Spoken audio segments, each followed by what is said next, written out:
amores que resplandecen al compás del buen cajón, amistades que florecen en la voz de un buen cantor. No olvides probar manjares del citalón, que son bendición. Ella es la reina de la parada, resuenan palmas, sí señor. ¡Ay! Eso es bella, historia y tradición. Esto es bella, coquita de coca. Cedo la palabra al organizador de este jueves cultural, amigas y amigos, quien ha sido presidente del Centro Musical Breña, el señor Vicente Ota. Bienvenido, Vicente. Gracias. Amigas, amigos, socios. Para mí es una ocasión muy especial y hacer ese trabajo de tratar de resumir, de sintetizar 50 años de la trayectoria del Breña era realmente como una deuda, una obligación que yo tenía con él, ¿no? Obviamente, como ha dicho Ketty, en 20 minutos, 30 minutos, cómo condensar 50 años, ¿no? Es muy difícil, pero como en cualquier obra breve, lo importante es si uno logra captar lo esencial, ¿no es cierto? Si es una fotografía o una pintura, en fin, o una música, si uno ha logrado captar lo esencial de lo que quiere representar, o sea, el espíritu, el estilo, ¿no es cierto? Creo que eso es, en mi caso, la mayor exigencia, ¿no? Tengo, como la mayoría de ustedes seguramente, una afición musical muy temprana, ¿no? Pero como es el Perú, una sociedad, un país tan complejo, yo pasé la primera infancia en el campo, ¿no? Entonces, donde solamente habían esos antiguos radios de tubo, ¿no es cierto? O sea, y a batería, porque no había eléctrica, no había todavía esos radios a transitores, a pila, nada. Entonces, y en mi casa se escuchaban dos tipos de música, era una cosa extraña, ¿no? O una, básicamente, porque mi padre era japonés. Y la música que más lo motivaba o lo llegaba era el huayno. O sea, porque no conocía música criolla y esas cosas. Y siempre me quedó esa pregunta, ¿no? ¿Por qué a un oriental le atraía el huayno? Y él prefería escuchar huayno. En esa época yo era un niño, que había un programa que se llamaba Sol en los Andes, ¿no? De un señor Pizarro Cerrón, del centro, ¿no? No creo que era pariente de este Cerrón, era otro Cerrón. Entonces, pero ese era el programa favorito. Después, en realidad mucho después, no hace mucho, no hace poco tiempo, entendí por qué. Porque resulta que la estructura melódica, ¿ya?, de la música andina es similar a la música oriental. Son pentatónicas, o sea, se mueven en 5 escalas, no como 7 que es la occidental.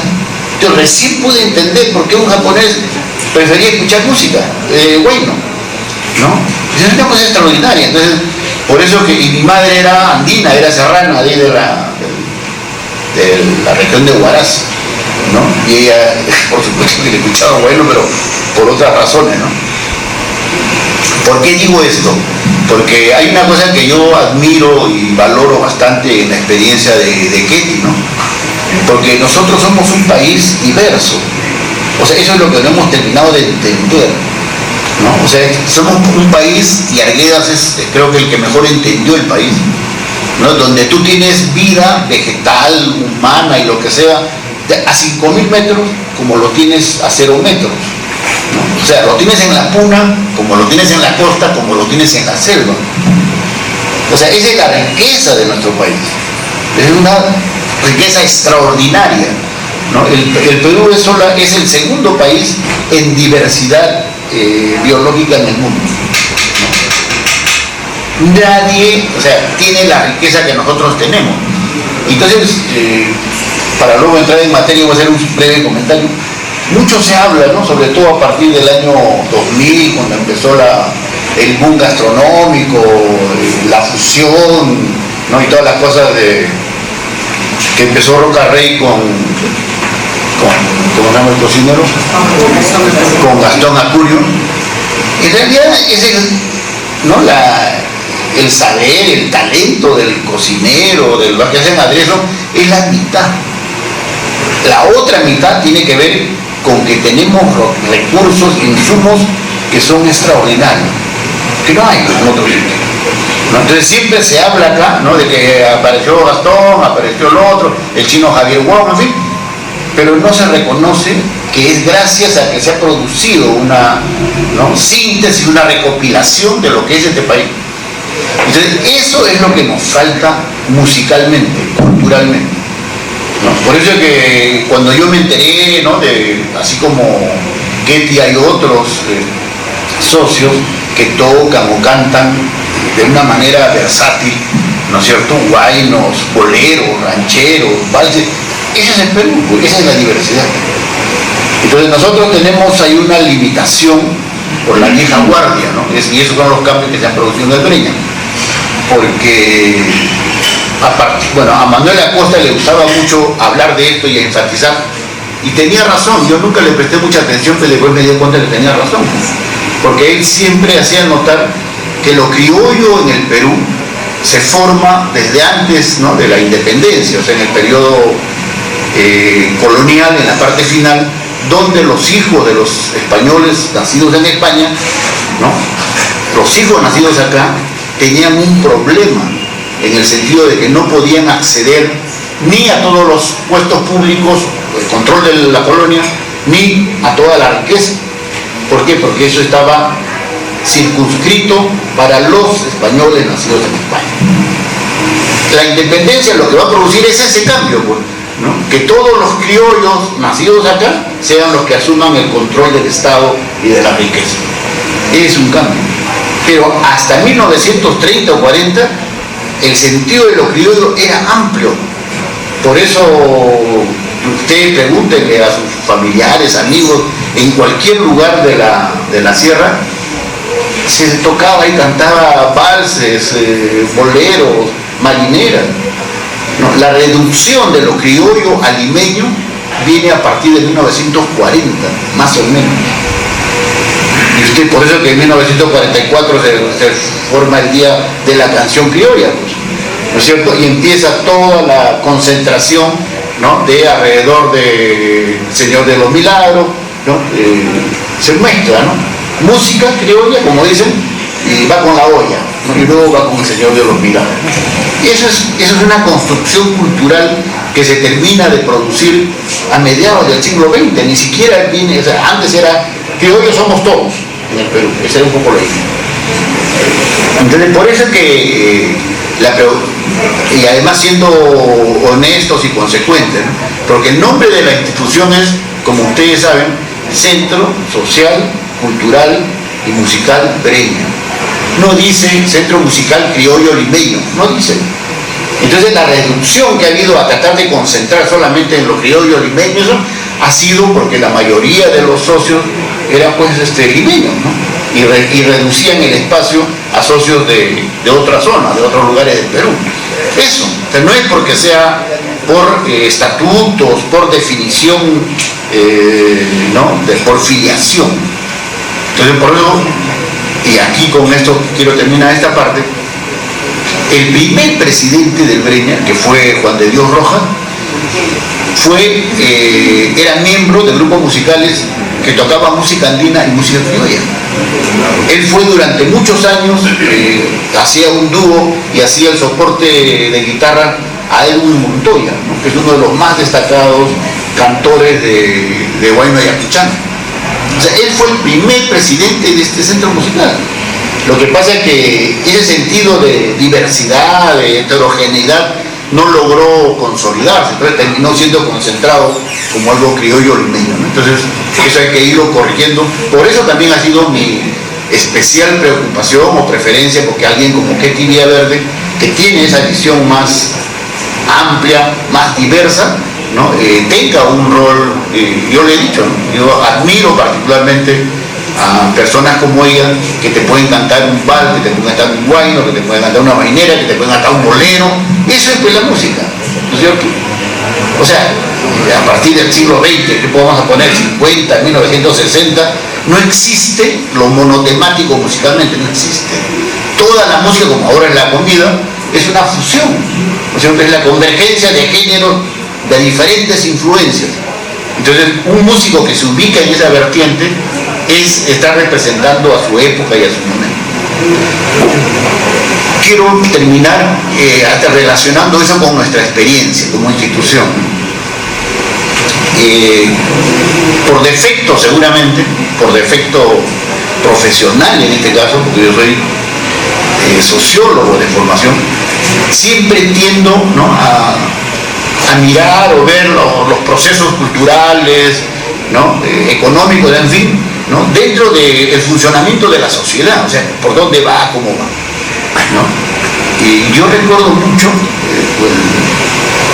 ustedes seguramente lo han visto, lo han detectado, pero no han reparado en la importancia que eso tiene. Todos los departamentos tenían su club, todos, ¿no? Club departamental Tacna, club departamental Puno, club departamental Arequipa, todo. ¿Ya? Y el centro de toda esa asociatividad premoderna era el Club Nacional. O sea, donde todos los dueños, ¿no?, de las grandes haciendas, ¿no?, de las grandes propiedades, era el Club Nacional. Ahí estaba. O sea, ahí se decidían los destinos del país. Pero ¿qué sucede? Yo no llegué a conocer los clubes, obviamente de muchacho, ¿no?, porque no me interesaban tampoco. Los he conocido después, en los últimos 30, 40 años. ¿Qué significa eso? Después de la reforma agraria, después de los cambios de Velasco. Porque nunca alguien que no era ahí ¿no?, del grupo de dueños de esa región iba a entrar a ese club. Nada, ¿no? Entonces, los clubes eran lugares donde 4 o 5 potentados pagaban todo, ¿no es cierto? Pagaban lo que había que pagar. Entonces, a lo que me sorprendió es, después los he visitado, los visito, es cuando eso se acabó, ¿no? Porque terminaron los mecenas, los señores, porque en parte perdieron la tierra o perdieron propiedades, en fin. Y los clubes, ¿cuál es el principal cambio que uno puede ver en los clubes departamentales? Que tienen que vender comida y servicio a la gente, al público, cosa que jamás hubiera sucedido antes, jamás. Porque no pagaba el patrón, el dueño del no pagaba lo que había que pagar, contar que no entre gente extraña, gente del pueblo, lo que sea. Entonces, el primer cambio que yo vi me sorprendió, porque ustedes ustedes han ido seguro la mayoría a esos clubes departamentales, son lugares hermosos, bonitos, elegantes, ¿no es cierto? Pero ahora dan menú, porque no tienen otra forma de subsistir. Entonces, el principal cambio y acá viene la transición del Centro Musical Breña como institución. Cuando empezamos, la gente de mi generación, y hay que yo debo reconocer y valorar, porque la introducción al club, a este espacio, lo hizo Guido Vidal, que era un sociólogo que estudió en la Católica, pero era de Breña, ¿no? Y no sé por dónde logró conectarse con la música. A él le gustaba cantar, ¿no? Entonces, le gustaba el ambiente criollo de todo. Entonces, él fue aproximando e incorporando a otra gente que logró, ¿no?, formar parte de esto. Cuando empezamos, y acá voy a hacer una pequeña precisión, no lo valoré hasta que un día se lo escuché a Wendell. Lo que le decía Wendell es que el club realmente se funda el año 1973, pero luego oficialmente se ha definido como fecha de fundación en 1974. ¿Por qué dice Wendell? Porque ese año se consiguió el local que teníamos en Vidal. O sea, porque contábamos con un local, ¿no? Entonces, un centro musical o una institución, ¿no?, que se reúne pues, ¿no?, en la escalerita o en el bar de la esquina, como que eso no es una institución. Entonces, cuando tienen el local, cuando dicen, ahí fuimos formalmente el club. Y eso lleva a entender otra cosa, que algo dijo Juana Iglesias, y no sé si ahora lo ha mencionado también, que gran parte, la mayor parte de los centros musicales han sobrevivido o se mantienen con cierta estabilidad dependiendo de si tienen un local o no tienen un local. Así de simple la cosa, ¿no? Y el 90% no lo tienen, y por eso que es precario, ¿no? Que cada 3, 4 años tiene que cambiar de local, tiene que no buscar dónde alojarse, en fin. Entonces, esa es la importancia que tiene. Termino con el estilo y la escuela del Breña. Entonces, siempre hubo acá una especie de música, de admiración, de respeto por la música, casi con un sentido de sacralidad, ¿no? En el local viejo, en el de Cade Vidal, por ejemplo, ¿qué caracterizaba? No se podía bailar. Tú ibas a escuchar, ahí no se podía bailar. Durante un buen tiempo no ingresaban mujeres, era el club de Toby, las mujeres no ingresaban. Esos cambios han ido produciendo después, ¿no? Y ahí vino también una concentración de género, no solamente vals, a la antigua, en fin. Esas eran las limitaciones, pero tenía una gran calidad espiritual, o sea, emocional, ¿no? Eran gente de amistad, de respeto, de consideración. O sea, lo que quedan todavía de algunos mayores que ahora están esta noche, ¿no? Porque Ketty dice que vino chiquilla, pero ahora ya está más o menos ya, ¿no es cierto?, pasando a la categoría mayor, ¿ah? No de mayor. Entonces, ¿qué cosa, cuando empezamos en esa época, estoy hablando del 80 más o menos, todavía venía gente de la vieja guardia, Víctor ha mencionado a algunos, ¿no? Pero era normal acá frecuentar el Chino Soto, que fue uno de los últimos sobrevivientes que compartió con Pimblo cuando él era niño, casi adolescente, ¿no? Y él era acá, o sea, venía casi todos los viernes, sábado era sentado en un lugar a tocar, a cantar.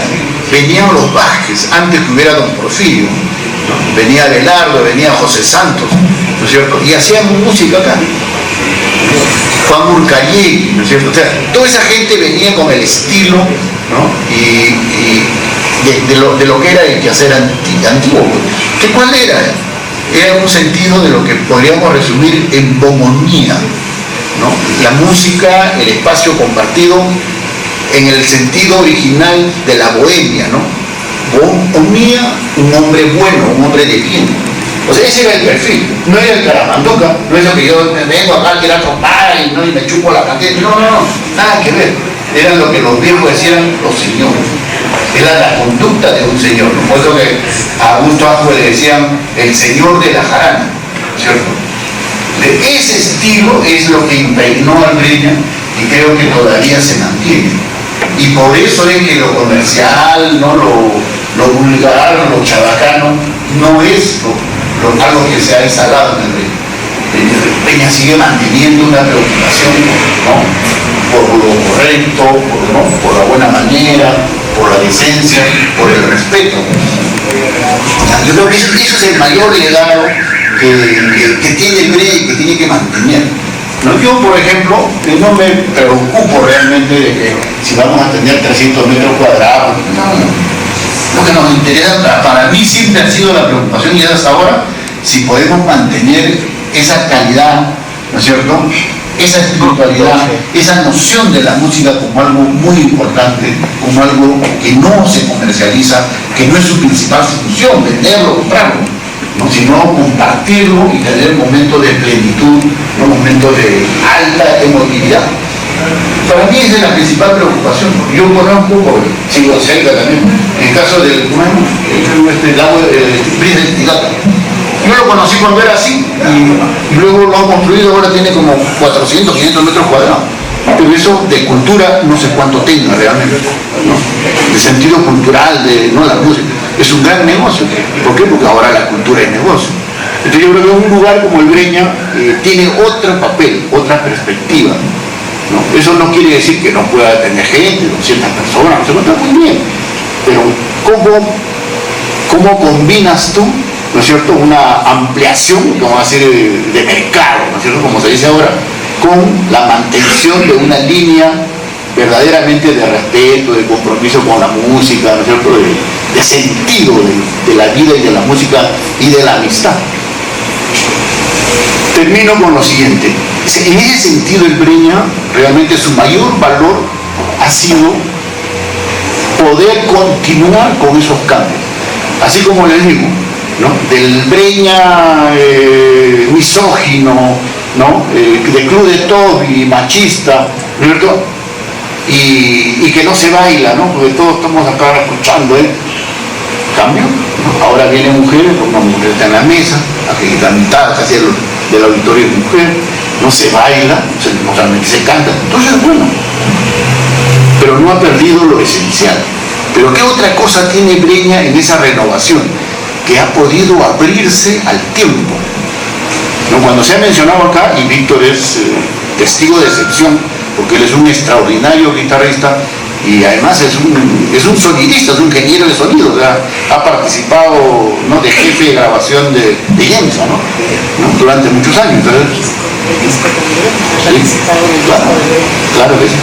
Tenemos dos discos, no uno. Pues hay otro más. Bueno, alguno he participado. Entonces no existe, lo de ella no estuvo, no existe. No existe. Entonces, ¿qué hemos logrado? En esa escuela de tradición, ¿no?, donde Wendell ha sido seguro un baluarte, pero eran los otros viejos igual, ¿no?, en la manera de tocar, de cantar. Los muchachos han reconocido el inmenso valor que eso tiene, ¿no?, para la continuidad musical.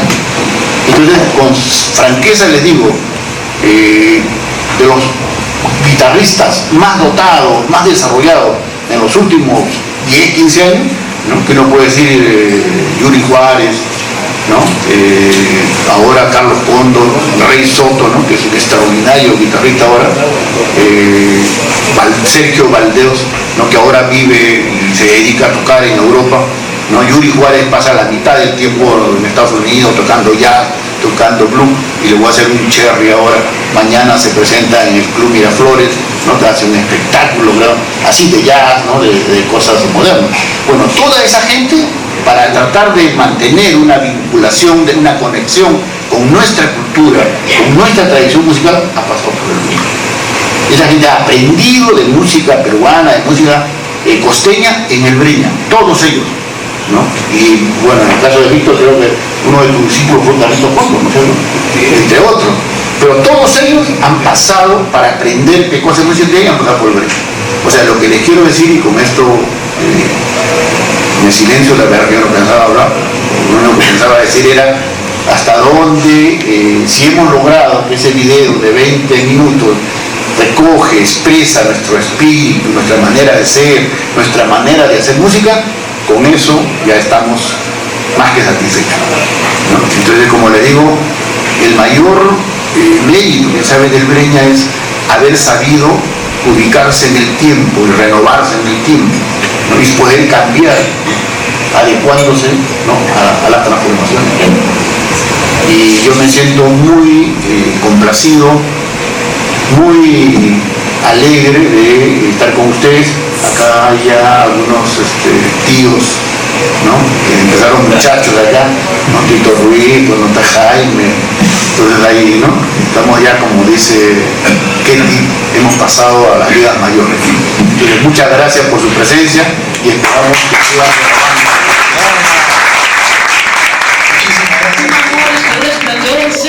al compás del buen cajón, amistades que florecen en la voz de un buen cantor. No olvides probar manjares del citalón, que son bendición. Ella es la reina de la parada, resuenan palmas, sí señor. ¡Ay! Eso es bella historia y tradición. Esto es bella, con guitarra y con cajón. Y brindemos por la amistad y el amor, por los grandes compositores, los cantores y el bailador.